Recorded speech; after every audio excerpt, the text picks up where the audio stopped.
Tout celui qui dit la vérité est à lapider. On écoute seulement les pasteurs qui racontent un peu n'importe quoi.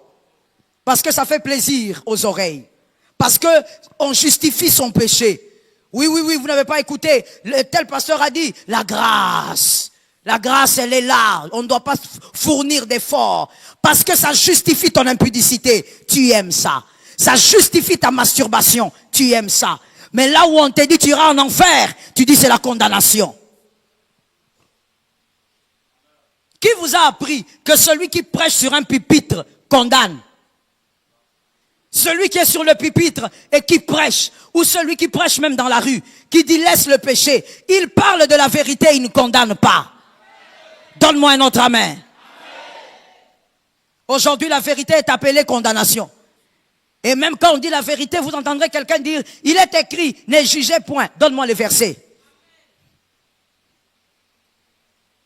Tu verras que même le verset là où on dit ne jugez point, tu ne connais pas. Là où c'est écrit, tu ne connais pas. Tu sors la chose de son contexte et tu dis, pourquoi on nous juge? Qui te juge? On te parle de la vérité. Arrête l'impudicité, arrête la masturbation, arrête le vol. Tu es hypocrite, arrête d'être hypocrite. Jésus revient bientôt. Tu n'as pas le temps de faire ce que tu fais. Arrête d'escroquer les gens. Sors de là au nom de Jésus. Arrête de faire semblant à l'église. Arrête de faire semblant à l'église. Pourquoi tu n'aimes pas la vérité? Tu as été contaminé par le serpent. Les enfants de Dieu qui seront enlevés s'accrochent à la vérité.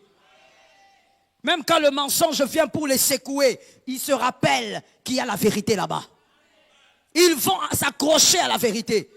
Nous sommes dans une époque des vents violents. Le mensonge s'est transformé en vérité. Et les gens n'aiment pas. Ils préfèrent le mensonge. Ils préfèrent écouter des fables que la vérité qui sauve. Jésus revient bientôt.